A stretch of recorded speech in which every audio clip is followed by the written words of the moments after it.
Bonjour à tous dans notre vidéo intitulée Les propriétés médicales des résines.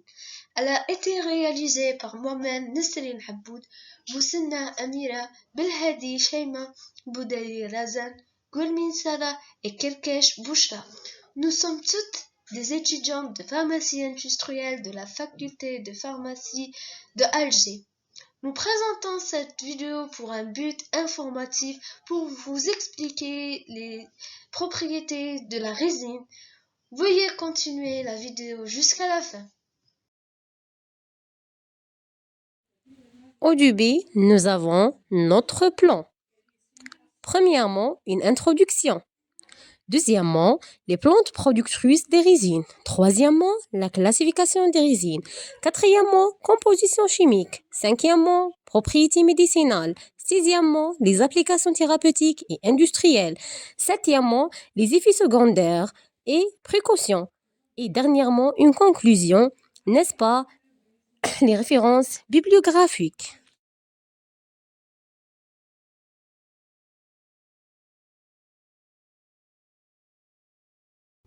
Maintenant, on va commencer avec l'introduction, cette petite définition des résines concernant l'origine et l'importance en pharmacologie. Tout d'abord, la résine est une substance gommeuse naturelle produite par de nombreuses plantes, en particulier les arbres. Elle se présente sous forme de liquide visqueux qui se solidifie avec le temps lorsqu'elle est exposée à l'air. Les types de résine produits varient en fonction des plantes qui le produisent. En termes des caractéristiques chimiques, cette dernière est utilisée dans une large gamme d'applications telles que la médecine traditionnelle, la fabrication des parfums, des produits industriels et bien d'autres. Ensuite, on a les plantes productrices de résine. La production de résine se caractérise par une grande diversité des plantes et même des organes producteurs qui peuvent varier d'une plante à l'autre.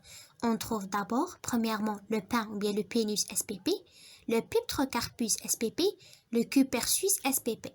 L'organe producteur est les branches et les tiges. Juste une information que l'abréviation spp signifie l'espèce, utilisée en botanique et en zoologie pour désigner les espèces appartenant à un même genre.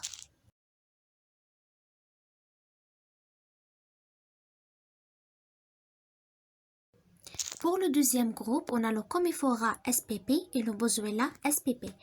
L'organe producteur de ces résines est les branches et les troncs. Concernant la méthode d'extraction, la résine est extraite de ces plantes en faisant des incisions dans l'écorce de l'arbre, permettant à la résine de s'écouler et d'être collectée manuellement. Pour le dernier groupe, on a les Rhis spp. L'organe producteur est les racines. La méthode d'extraction consiste à couper et séparer les racines.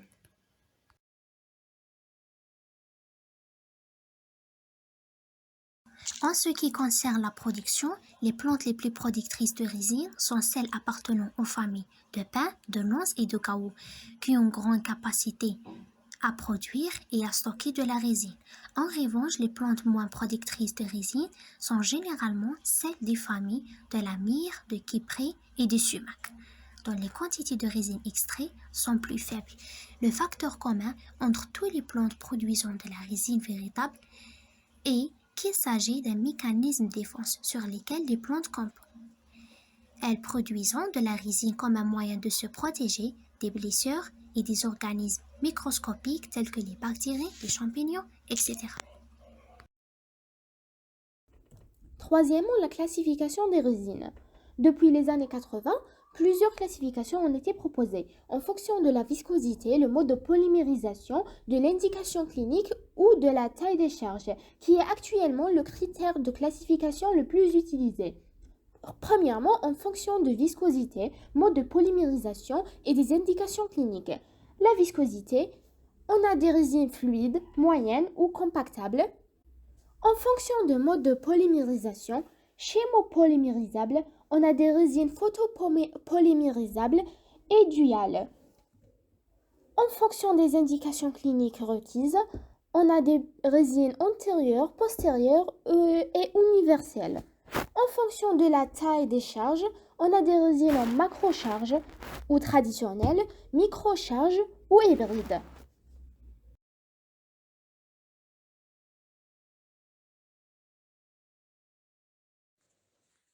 Pour la composition chimique du résine. En réalité, on trouve plusieurs catégories de résines et ça, c'est à cause de la variété de leurs sources végétales. Résine de myrrhe, résine de pin, résine de aléorésine, etc. Et malgré cette diversité, on retrouve des compositions chimiques de base représentant les principaux composés. Premièrement, terpènes et sesquiterpènes. Pour les terpènes, ce sont des hydrocarbures présentant dans les huiles essentielles des plantes, dont des effets antibactériens, antifongiques, anti-inflammatoires et analgésiques, par exemple alpha et bêta-pinène. Pour les sesquiterpènes, ce sont des composés plus complexes que les terpènes et ont des effets plus puissants sur la réduction de l'inflammation et la régénération cellulaire, par exemple B-illimicine.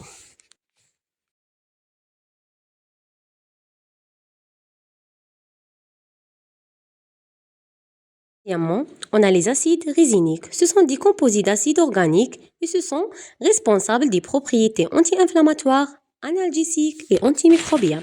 Par exemple, acide abitique et acide mérique. Troisièmement, les flavonoïdes. Ce sont des antioxydants puissants. Ces composés ont un large éventail de propriétés médicinales. Et ce sont des anti-inflammatoires, des antioxydants, des antimicrobiens et anticancéreux. Par exemple, on a la galangie. Quatrièmement, acide phénolique.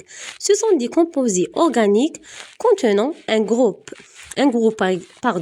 hydroxyle OH attaché à un noyau phénolique, c'est-à-dire un groupe benzénique, avec des effets antibactériens, antioxydants et anti-inflammatoires. Par exemple, acide caféique.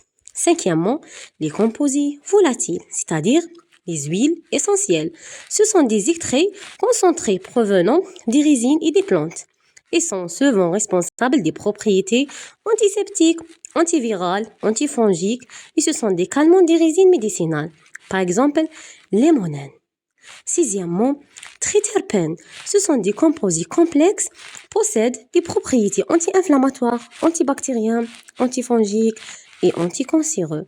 Par exemple, l'acide boswellique.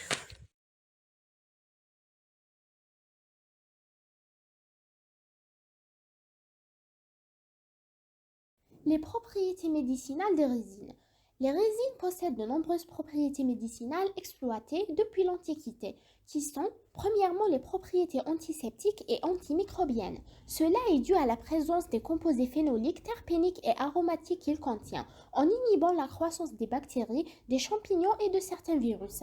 Deuxièmement, les propriétés anti-inflammatoires. Certains résines contiennent des diterpènes et triterpènes qui sont des composés organiques, possèdent des propriétés biologiques et la capacité d'interagir avec les processus inflammatoires. Troisièmement, les propriétés cicatrisantes et protectrices de la peau.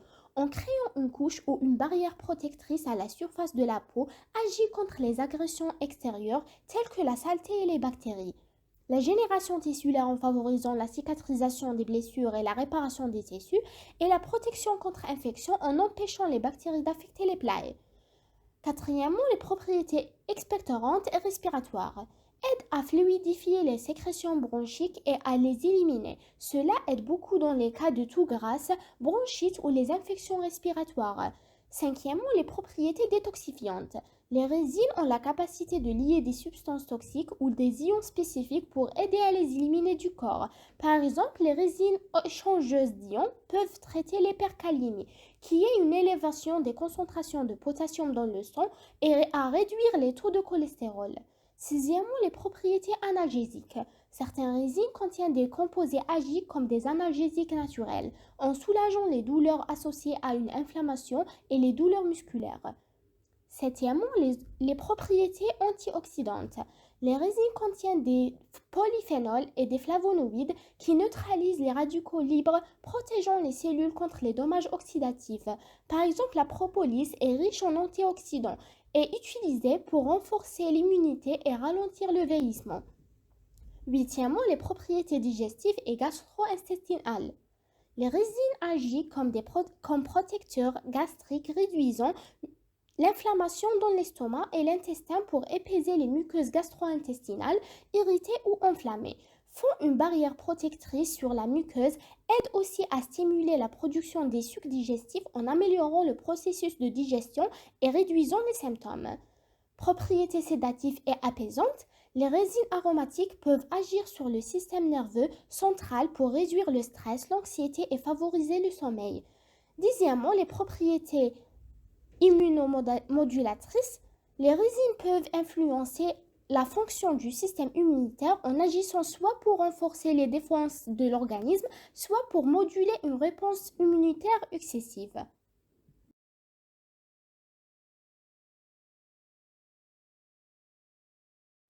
Un petit résumé pour les propriétés des résines.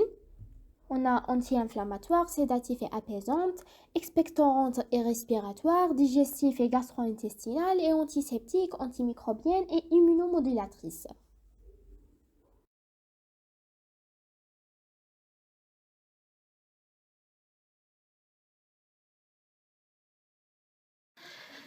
Nous allons maintenant explorer les applications thérapeutiques et industrielles des résines végétales. Nous commençons par la médecine traditionnelle, suivie par la médecine moderne et enfin abordons les usages dans l'industrie alimentaire. Nous commençons par l'utilisation en médecine traditionnelle, où ces résines sont employées depuis l'Antiquité. Première, en amaïr, utilisé depuis l'Antiquité comme antiseptique naturel pour désinfecter les plaies. Elle favorise la cicatrisation du corbure et des ulcères cutanés, efficace pour traiter les inflammations buccales et les infections des gencives.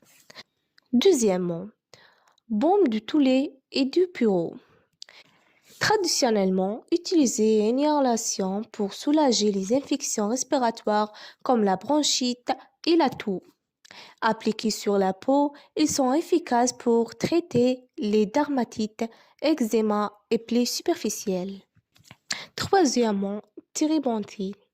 Utilisé en fréquence et en inhalation pour digestionner les voies respiratoires.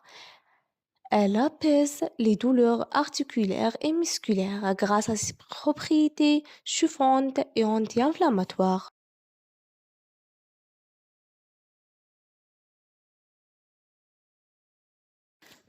Après avoir vu les usages traditionnels, on passe maintenant aux applications en médecine moderne. Premièrement, on a la formulation pharmaceutique. Antispétiques, des résines comme la mère et le bourgeois sont utilisées dans la fabrication de solutions désinfectantes. Pommades anti-inflammatoires. Elles servent à soulager les douleurs musculaires et articulaires.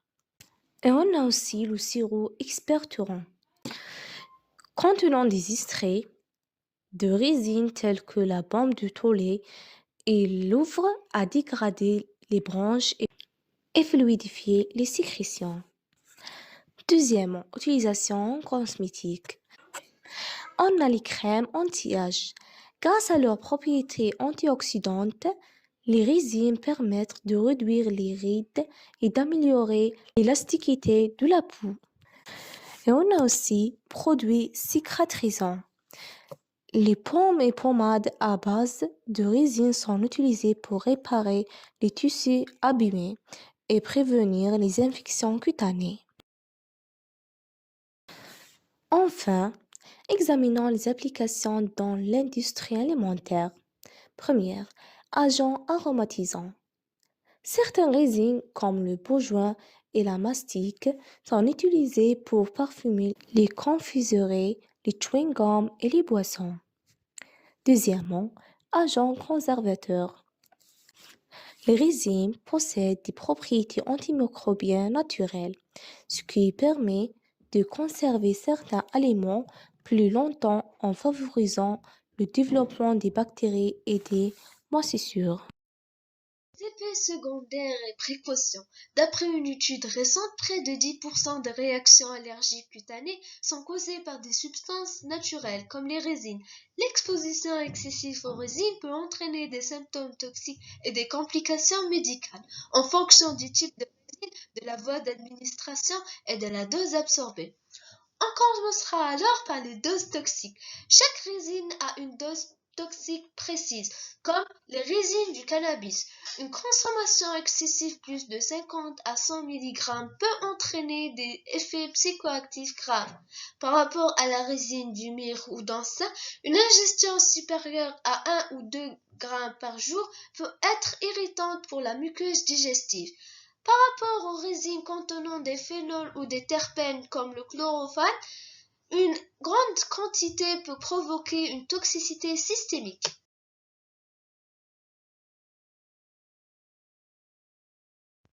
On va parler maintenant des symptômes d'intoxication. Ces symptômes-là sont aussi des effets secondaires, mais ils sont causés par une toxicité.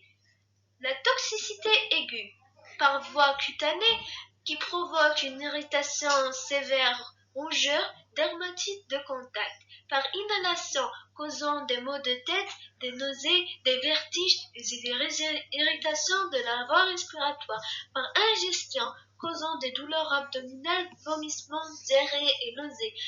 La toxicité systémique, causée par des doses élevées ou exposition prolongée par la résine. Elle touche aussi le système nerveux central comme les résines du cannabis ou du camphre, causant une confusion, des hallucinations, des convulsions, de la somnolence ou voire le coma. Elle peut aussi toucher le foie, causant des hépatotoxies, touchant le cœur, causant des arythmies ou des tachycardies. Il y a aussi des réactions allergiques graves comme l'œdème de Koch ou le choc anaphylactique, rare mais possible. Voici maintenant des effets secondaires qui sont plus courants, qui en sont les irritations de la peau et du système respiratoire, la nocivité vers l'environnement et les écosystèmes, effets systémiques, exposition prolongée peut entraîner des nausées, des vomissements et des vertiges. Quatrièmement, maintenant on va parler des précautions à prendre quand on utilise les résines. Premièrement, porter un équipement de protection. Le port des gants, des lunettes de protection et des masques respiratoires peut éviter beaucoup d'effets secondaires causés par les résines. La ventilation est aussi importante. Le stockage aussi, il faut conserver les résines dans des contenants hermétiques à l'abri de la lumière directe du soleil. Et cela, on conclut avec ça les précautions et les effets secondaires. En conclusion, la résine et ses dérivés tels que les gommes résines, les oléorésines et les baumes représentent des matériaux très précieux, que ce soit dans l'industrie des plastiques, de cosmétiques ou d'alimentation, mais surtout ses applications thérapeutiques, allant des propriétés antiseptiques à leur rôle dans la phytothérapie. Cela n'empêche pas qu'elles représentent des risques non négligeables et leur usage nécessite une bonne compréhension de leurs effets secondaires et des précautions à prendre pendant leur usage. Et voici les références bibliographiques. Ceci signe la fin de notre vidéo. Merci pour votre attention. J'espère que ça vous aura plu. Ceci signe la fin de notre vidéo. Merci pour votre attention. J'espère que ça vous aura plu.